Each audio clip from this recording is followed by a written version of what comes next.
is Janet from the Velma Teague Library, from the Glendale Public Library, and we are here to celebrate National Native American Heritage Month. And so I'm glad you could join us today, and I have chosen to read this beautiful picture book, and it is We Are Grateful, and in Cherokee, it is Ojalihilega, and it means we're grateful. So this book is written by a citizen of the Cherokee Nation, and the author is Tracy Sorrell, and it is illustrated beautifully by Frane Lisak. So we hope that you will enjoy this beautiful story to celebrate this month with us, and thank you for joining us. We Are Grateful, Ojali Heliga, by Tracy Sorrell and Frane Lisak. Tracy Sorrell is a citizen of the Cherokee Nation. Cherokee people say, Ojali Heliga, to express gratitude. It is a reminder to celebrate our blessings and reflect on struggles daily throughout the year and across the seasons.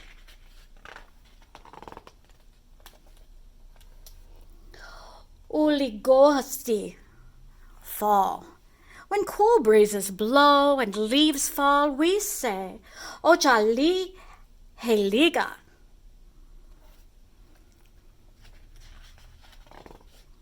As shell shakers dance all night around the fire and burnt cedar's scent drifts upward during the great new moon ceremony. As we clean our houses, wear new clothes, enjoy a feast, and forget old quarrels to welcome the Cherokee New Year. While we collect buckbrush and honeysuckle to weave baskets, to remember our ancestors who suffered hardship and loss on the Trail of Tears, and have hope as our Ilisi cradles the newest member of the family and reveals his Cherokee name. Gola, winter. As bears sleep deep and snow blankets the ground, we say, Ojali Heliga. While elders share stories and we savor buttery bean bread and steamy hominy soup, when we feed our animal and bird friends, as older children teach the younger ones how to make corn husk dolls and play cane flutes.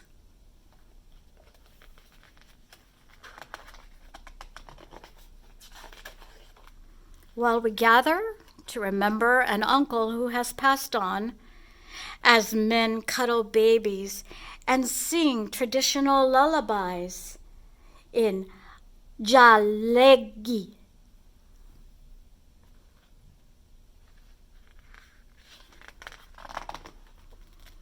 Gogei, spring. When showers fill streams and shoots spring up, we say, Ojali Heliga. While men sing, asking for thunder and lightning's protection of the emerging sprouts that women tend, as we gather wild onions, spring's first fruit, and serve them with hen's eggs, as we practice patience to sew pucker toe moccasins and coil clay to build beautiful pots.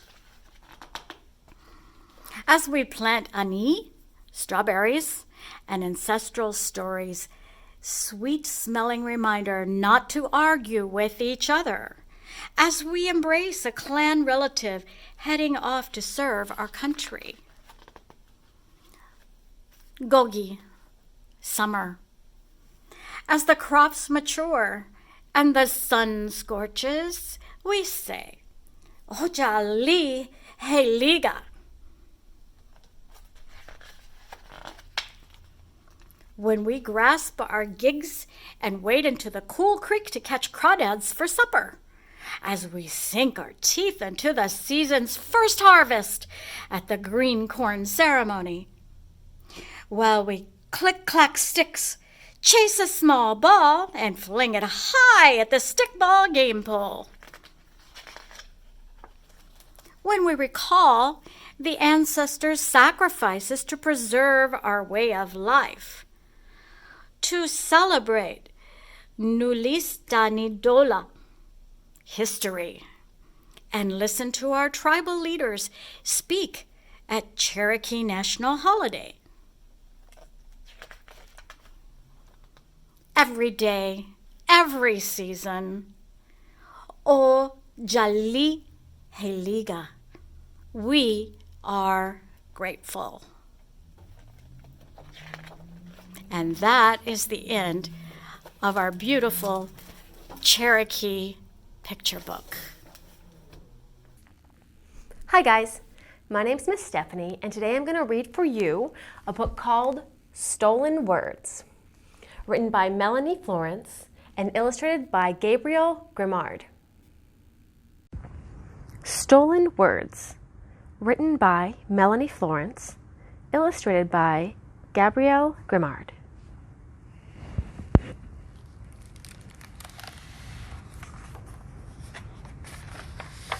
And published by Second Story Press.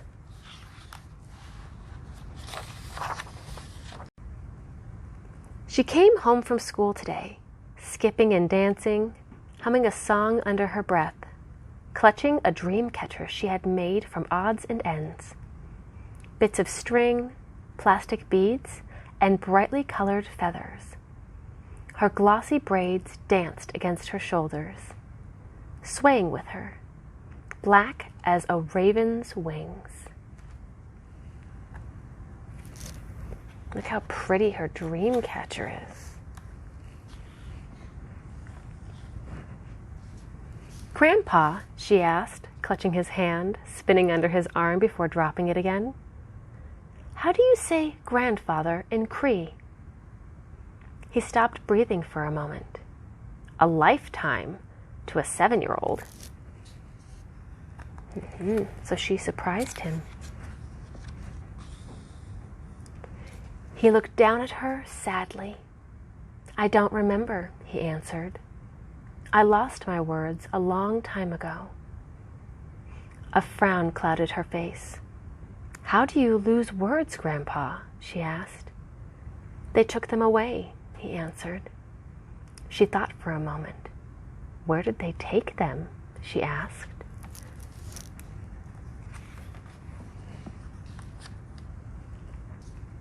Where they took all of us, he said. Away from home, away from laughter and soft words, away from our mothers who cried for us. She reached for his gnarled hand. Who took you away, Grandpa? She asked quietly. Men and women dressed in black? Talking to us with words we did not know, he answered. They reached home and sat on the stairs together. That's very sad.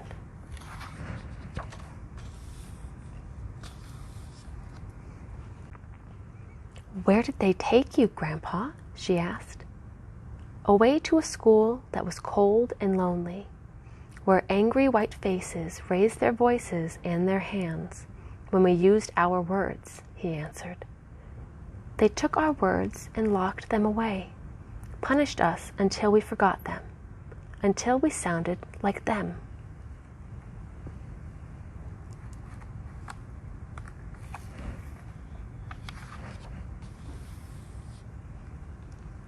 Harsh, sharp words, so different from the sound of our beautiful ones.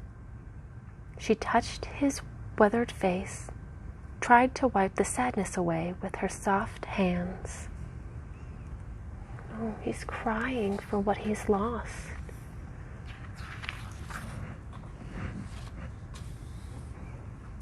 She looked down at her lap and handed him a dream catcher that she had made for her room. "You take this, Grandpa," she said. "Maybe it will help you find your words again." He smiled at her, his granddaughter, and touched her innocent face, a face that had never known harsh words or raised hands. He smiled and kissed her head.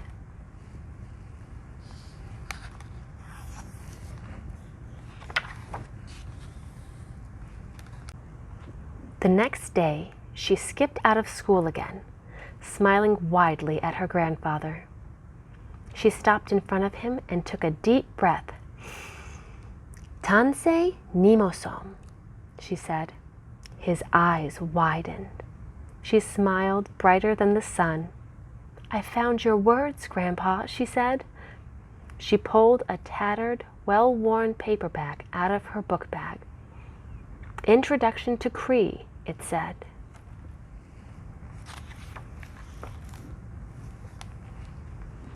"My teacher helped me find this for you at the library."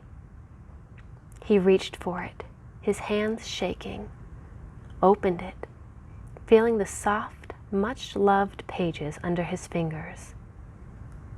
Nosim, granddaughter. A word that felt familiar in his mouth. It felt like his home, his mother.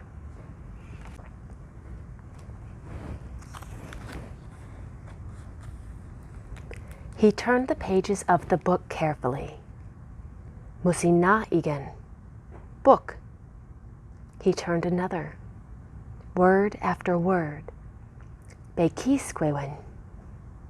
His words. Pages and pages of them. He looked at his granddaughter, his Nosim. "Thank you. Tanki," he said.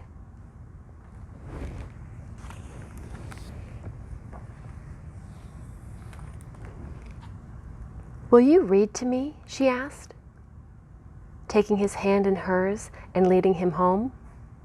"Will you teach me your words?" His heart danced as he nodded, holding the book against his chest. Look how happy they are. The end. And then on this page right here, it tells you how to pronounce each of the Cree words that were found in the book.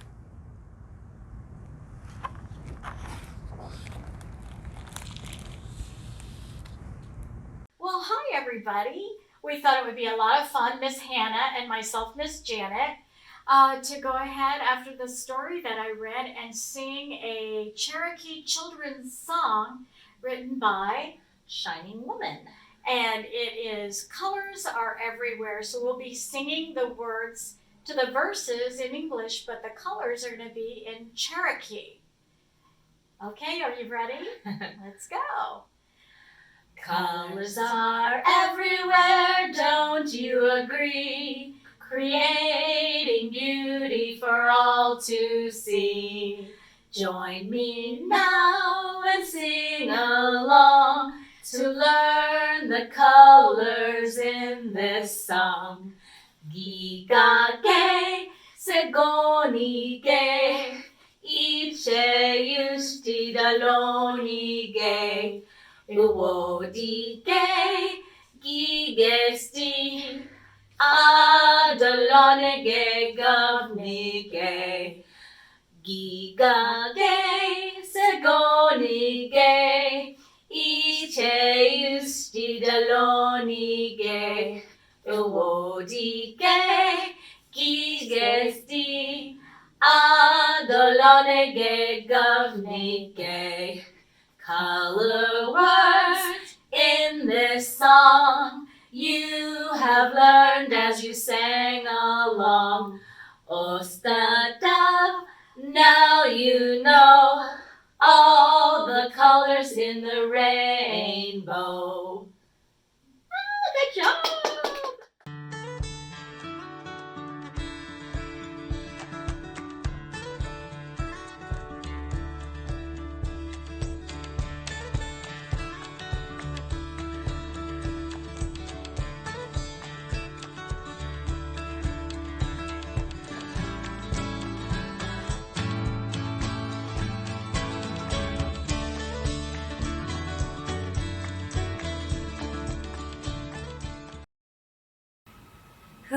my library friends.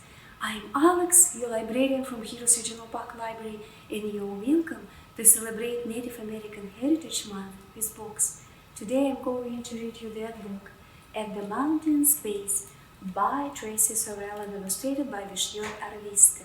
I'm reading this book with permission from Penguin Random House Publisher.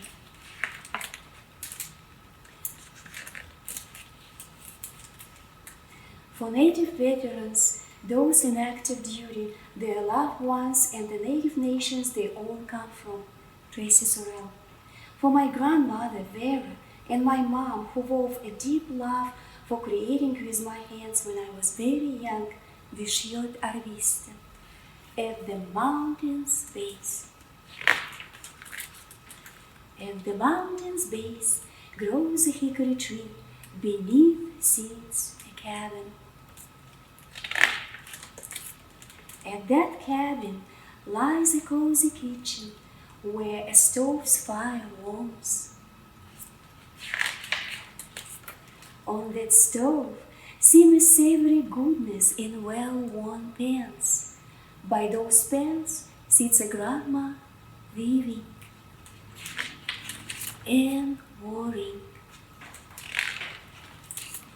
Around that grandma gathers a family, tending and singing. Within their song unfolds a battle, testing and demanding. In that battle soars a plane, climbing and diving. Inside that plane flies a pilot, protecting and defending. Within that pilot forms a prayer, pleading for peace.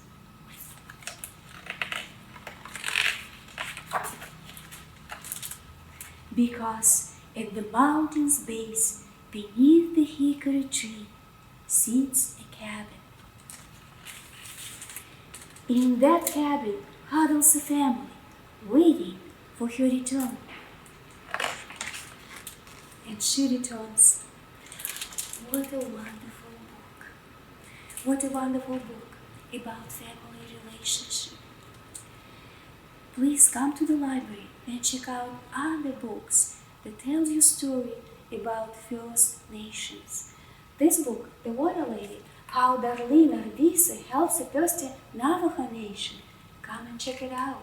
Rest Dogs by Joseph Brucha tells you the story about the kids living on reservation and their dogs. This is another book by Tracy Sorrell, We Are Still Here, Native American Truths Everyone Should Know. Check out that book, The People Shall Continue. This is a 4th anniversary special edition. And we have a story about a native kid who becomes a congresswoman. This is Cherise David's story. Come to the library and check it out. And another beautiful book, When Clay Sings. We have other books that waiting you on the shelves. I hope you will have a wonderful and beautiful month, and I will see you in the library. Bye-bye. Hi everybody, it's Miss Melissa here, and I'm going to read to you a book. What book do you say? We Are Water Protectors. This is a gorgeous book. I absolutely love the illustrations, and the thing I love most is the story and the message within these beautiful illustrations. So let's get started on reading We Are Water Protectors, shall we? We Are Water Protectors, written by Carol Lindstrom and illustrated by Michaela Goad.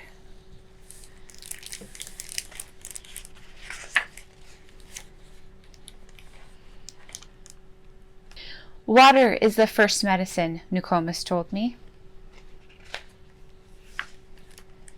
We come from water. It nourished us inside our mother's body, as it nourishes us here on Mother Earth. Water is sacred, she said. We stand with our songs and our drums. We are still here. The river's rhythm runs through my veins. runs through my people's veins. My people talk of a black snake that will destroy the land.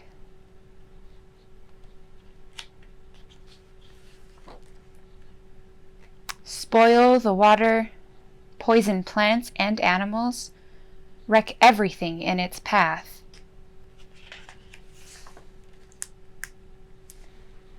When my people first spoke of the black snake, they foretold that it wouldn't come for many, many years. Now the black snake is here. Its venom burns the land, courses through the water, making it unfit to drink.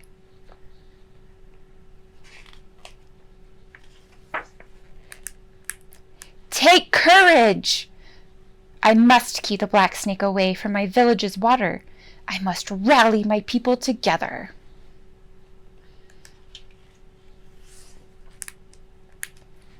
To stand for the water, to stand for the land, to stand as one against the black snake.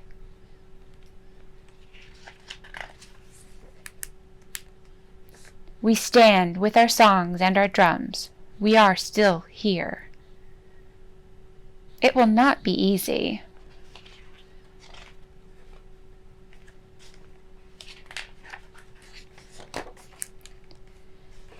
We fight for those who cannot fight for themselves, the winged ones, the crawling ones,